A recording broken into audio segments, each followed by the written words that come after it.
네, 지금 이제 금요일 서울의 오늘 뉴스의 현장을 찾아서 심층 취재한 내용을 생생히 전해드리는 TBS 집중 리포트로 시작할 텐데요. 차를 탄 채로 음식을 주문하는 드라이브 스루 매장. 다들 한 번씩 이용해 보셨죠? 따로 주차를 하지 않아도 되기 때문에 편리한데요. 이런 편리함 때문에 최근 들어 곳곳에 생겨나고 있습니다. 그런데 이 드라이브스루 매장에 들어가려면 차가 인도를 가로질러야 하는데 차가 수시로 인도를 지나는 드라이브스루 매장이 학교 근처로도 확산되고 있어 아이들의 안전이 위협받고 있습니다. TBS 집중 리포트에서는 무방비에 놓인 드라이브스루 매장의 현실을 취재했습니다. 서울 시내 한 패스트푸드점입니다. 차를 탄 채로 음식을 주문하는 드라이브스루 매장으로 운영되고 있습니다. 드라이브스루는 입구에서 주문을 하고 주문 확인 후 계산을 한 뒤에 나가면서 음식을 받는 구조입니다. 차에서 따로 내리지 않아도 음식을 살 수 있어 편리합니다. 이 같은 편리함 때문에 드라이브스루 매장은 2010년 60여 개에서 지난해 200여 개로 3, 4년 사이에 3배나 증가했습니다. 패스트푸드점이나 카페에서 주로 운영하던 드라이브스루 매장은 최근 슈퍼마켓 등으로 점차 퍼지고 있습니다. 이처럼 판매자도 소비자도 편리한 드라이브스루 매장. 하지만 이 주변을 지나야 하는 보행자들은 불편합니다. 드라이브스루 매장에 진입하는 차가 보행로를 수시로 가로지르기 때문입니다. 보행로와 차량 진입로가 따로 구분되지도 않습니다. 생각지 않고 갑작스럽게 차가 닥치면 누구나 순간 당황하게 되니까 조금 불편하고 또 안 좋을 것 같고 많이 위험할 것 같기도 해요. 이런 탓에 매장에 들어가는 차량과 보행자, 자전거가 뒤섞이는 경우가 다반사입니다. 정작 걸어서 들어가는 고객을 위한 길은 없어 차량이 들어가고 나오는 길을 함께 이용해야 하는 경우도 있습니다. 보행자 안전을 위해 설치된 볼라드는 파손된 상태로 방치돼 있고 출차주의 표시 등도 제대로 작동하지 않습니다. 별도의 관리 요원도 보이지 않습니다. 더 큰 문제는 드라이브스루 매장이 학교 주변으로 확산되고 있다는 점입니다. 자동차가 수시로 인도를 가로질러 사고 위험이 도사리는 드라이브스루 매장이 어린이 안전보호구역에도 들어서고 있는 겁니다. 학교 주변 200m 이내에 위치한 드라이브스루 매장은 서울에만 13곳입니다. 이 중 9곳이 최근 2, 3년 사이에 생겨났습니다. 인지 능력이 떨어지는 어린이들이 다니는 보행로를 차들이 가로지르는 그런 구조로 되어 있는 드라이브스루 매장에서 우리 어린이들이 사고가 일어날 수 있는 위험이 매우 높다고 할 수 있습니다. 이처럼 드라이브스루 매장이 학교 주변으로 확산되자 학부모들은 불안합니다. 일부 학교에서는 매장 입점을 놓고 갈등이 빚어지기도 했습니다. 최근 병설 유치원이 있는 서울 시내 한 초등학교에서는 학교 앞에 드라이브스루 매장이 들어서기로 해 학부모들이 거세게 반발했고 안전대책을 마련하는 조건으로 문을 열었습니다. 지난해 또 다른 초등학교에서는 학교와 바로 맞닿은 곳에 드라이브스루 매장이 입점하기로 해 학부모들이 서명운동과 집회 등을 열었고 결국 입점 취소를 이끌어냈습니다. 학교 담장하고 바로 옆에 사이에 두고 있는 상황이고 한 3층, 4층 건물이 서는데 그 위에서 이렇게 뭐 음식 냄새라든지 그러면 음악 소리, 소음이라든지 이런 것들이 바로 그 학교 교실하고 맞닿아 있기 때문에 그런 면학 분위기나 여러 가지 부분에서 이거는 들어오면은 문제가 있다. 제가 있는 이 드라이브스루 매장에서 얼마 떨어지지 않은 곳에 이렇게 초등학교가 있고 또 이 바로 옆에 이 가설 울타리가 쳐진 곳은 지난해 원래 또 다른 드라이브스루 매장이 들어서려 하다가 학부모의 거센 반발로 취소가 된 곳입니다. 이처럼 학교 근처에 드라이브스루 매장이 생겨나고 있고 또 생겨날 여지가 크지만 이를 제재할 근거는 마땅히 없습니다. 현행 건축법상 드라이브스루 매장은 일반 매장과 같이 일반 음식점으로 취급돼 어느 곳이든 입점에 제한이 없습니다. 어린이 보호구역이라 하더라도 학교 정문과 바로 연결된 도로에만 주정차가 제한돼 드라이브스루 매장으로부터는 보호를 받지 못합니다. 이처럼 학부모 등 당사자들이 나서지 않고는 아이들의 안전을 지킬 수 없는 현실에 드라이브스루 매장을 적절히 관리할 수 있는 장치가 필요하다는 주장이 설득력을 얻고 있습니다. 드라이브스루 매장이 먼저 생긴 외국의 경우 규제 장치를 마련해 시행하고 있습니다. 미국 캘리포니아주 엘크그로브시에서는 보행로와 차가 이동하는 통로를 엄격히 구분해야만 허가가 이루어지고 있습니다. 캐나다 온타리오주 아약스시와 토론토시에서는 주거지역에서는 안 되고 상업지역에서만 허용되고 있습니다. 전문가들도 보행로와 차로가 구분되지 않는 드라이브스루 매장이 특히 학교 근처에 무분별하게 생겨나는 건 문제가 있다고 말합니다. 따라서 학교 주변은 사전에 안전영향평가를 거치도록 하는 등 적절한 관리 장치가 필요하다고 강조합니다.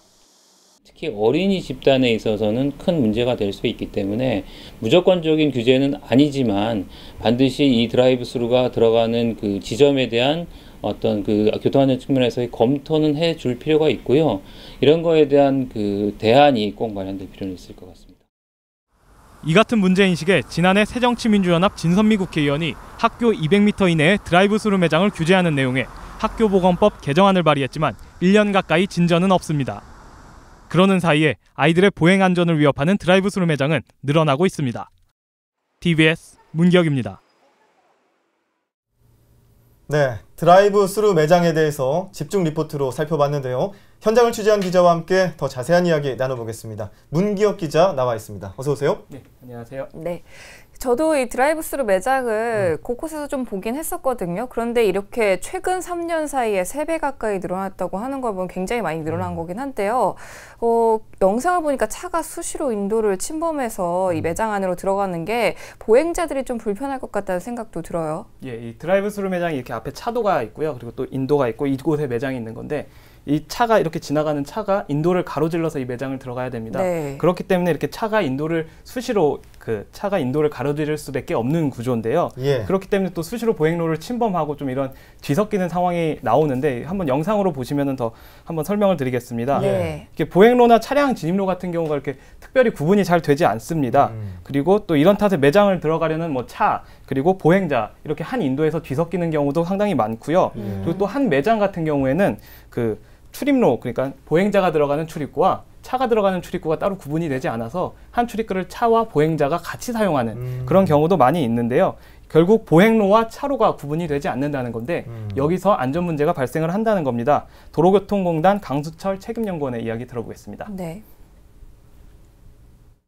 우리나라 보행 교통사고 비율이 지금 OECD 가운데 단연 1위거든요. 그러니까 차와 사람이 부딪힌다는 얘기인데 그걸 방지하기 위해서는 궁극적으로 차로와 보행로를 구분해 주는 게 가장 좋습니다. 특히 어린이들이 많은 곳은 더욱더 그러한데 이런 드라이브 스루 매장 같은 경우에는 인도를 잘라서 차가 지나들기 때문에 어쩔 수 없이 이제 보행자와의 상충이 일어날 수 있고 이는 교통안전 측면에서는 뭐 분명히 문제가 될 여지가 있습니다.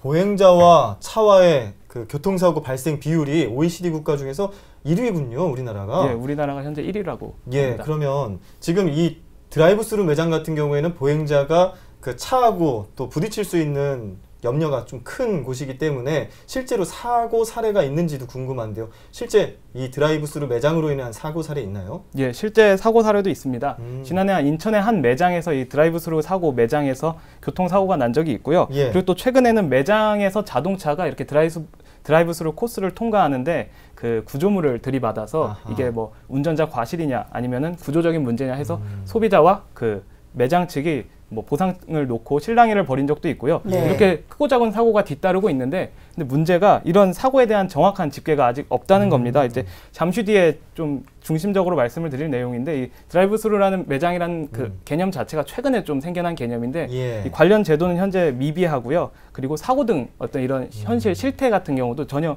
집계가 되지 않은 게 사실 문제입니다. 네. 네, 그렇군요. 지금 드라이브 스루 매장 잠깐 화면으로도 봤는데 그 입구가 좁기 때문에 말씀하신 것처럼 구조물을 들이받을 수 있는 사고 우려도 있고요. 운전 잘 못하시는 분들은 이런 부분들 또 우려가 될 수 있는 부분인데 특히 어린이 보호구역 같은 경우에는 통행 속도를 제한한다든가 하는 정도의 그 조치가 필요한데 그곳에 그 근처에 드라이브 스루 매장이 들어선다. 특히 또 햄버거 가게 같은 경우에 어린이들이 많이 또 왔다 갔다 할 수 있는 매장이기 때문에 또 주의해야 될 필요가 있죠. 근데 관련 규제가 어떻게 되고 있나요? 예, 일단 제일 큰 문제는 사실 드라이브 스루 매장이 뭐 차도 사고 위험도 있고요. 방금 말씀해 주신 것처럼 이런 그 식품 안전 문제도 있고요. 이런 문제들이 있는데 이 학교 근처에 들어서고 있다는 게 사실 가장 큰 문제입니다. 네. 왜냐하면 이 적절한 규제가 없기 때문인데요. 현행 건축법상으로는 이 드라이브 스루 매장이 그냥 일반 매장, 그러니까 일반 보통의 매장과 똑같이 일반 음식점으로 분류가 됩니다. 그래서 어린이 보호구역 같은 이런 제한 지역에서도 뭐 특별한 제한이 없이 입점이 가능한 상황입니다. 그렇다면 거의 뭐 대책이 없다고 봐도 그렇게 생각하게 될 것 같은데요. 리포트에서 이 학교 앞에 들어서려는 매장을 학부모들이 직접 나서서 입점 취소를 이끌어낸 사례를 또 얘기를 해주셨는데, 이때도 만약에 매장 측에서 강행을 했더라면은 사실상 그대로 학교 바로 앞에 매장이 들어설 수밖에 없었던 거잖아요. 예, 맞습니다. 현재 같은 경우는 제가 앞서 말씀드린 것처럼 뭐 어떤 제도라든지 아니면 관련된 법규가 미비하기 때문에 이렇게 학부모들이나 아니면 당사자들이 직접 나서지 않고는 이 매장을 막을 현재로는 어떤 조치를 할 수가 없는 상황입니다. 그래서 앞서 말씀드린 어떤 초등학교 두 곳의 뭐 입점 취소를 이끌어냈다든지 아니면은 그런 안전 대책을 수용하는 조건으로 들어서는 거를 마련했던 초등학교에 있던 갈등 사례들이 서울 시내 곳곳에서 일어날 수 있다는 게 사실 어떻게 보면은 이 필연적인 문제인데요. 이렇게 지난해 서명운동이나 뭐 시위 같은 걸 통해서 입점 취소를 이끌어낸 학교 운영위원회 운영위원장과 제가 통화를 통해서 당시 사정을 듣고 또 취재를 했습니다. 근데 일단 운영위원장이 저랑 통화를 하면서 뭐 당시 사정을 설명하면서 이런 얘기를 하는데 상당히 뼈 있는 말씀을 하시더라고요. 그래서 말로만 뭐 그린존이고 스쿨존이라고 하는데 뭐 실제적으로는 따라가지 못하는 경우가 상당히 많다. 근데 이번 같은 경우가 딱 그런 경우인 것 같다. 그래서 학부모들이 이렇게 직접 시간도 빼고 또 걱정도 하지 않으면은 우리 아이들의 안전을 지킬 수 없다는 사실이 참 문제가 아니냐라고 이렇게 말씀을 하시던데 저는 상당히 공감이 됐었습니다. 그렇군요. 결국에는 대책을 마련하려면 어떤 외국의 사례처럼 좀 어떤 규제를 마련해야 되지 않을까 이런 생각이 드는데요. 어떤가요? 드라이브 스루가 먼저 생긴 외국 같은 경우는 일정 부분의 규제를 그리고 좀 엄격한 허가 조건을 둬서 허가를 해주고 있습니다. 그래서 외국의 사례를 우리나라가 그대로 적용할 수는 없지만 우리나라도 우리나라 현실에 맞는 이 적절한 관리 장치가 필요하다는 것은 분명해 보입니다. 그렇군요. 저도 드라이브 스루 매장 가끔씩 이용을 하는데 이용하면서 이런 부분, 보행자의 안전에 대한 부분은 자칫 생각을 못할 수가 있거든요.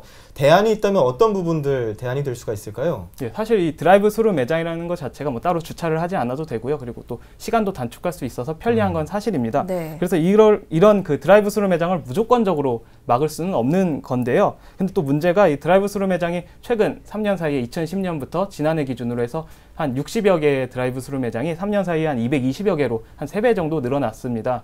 그리고 특히 학교 주위로도 확산이 되고 있다는 건데요. 지금 현재 서울 시내 학교 200m 이내에 들어서 있는 드라이브 스루 매장이 모두 13곳입니다. 그중에서 9곳이 최근 2년 사이에 생겨났습니다. 이렇게 좀 가파른 속도로 성장을 하고 있고 무서운 속도로 확산이 되고 있는데 현재는 뭐 따로 제도가 없기 때문에 사실 무방비인 상태입니다. 그래서 이런 것들을 무방비로 놓지 말고 이렇게 적절히 조절하면서 어떤 외국의 사례와 같이 일정 지역에 있어서는 드라이브 스루 매장이 들어서지 못하도록 좀 허가 조건을 까다롭게 하고요. 뭐 사전에 안전 대책이 확실히 정해졌을 때만 드라이브 스루 매장을 허가를 하고 또 사전에 뭐 학부모 운영위원회 같은 학교마다 운영위원회가 있지 않습니까? 그런 운영위원회와의 어떤 협의를 사전에 꼭 하도록 하는 이런 장치들이 필요할 것으로 보입니다.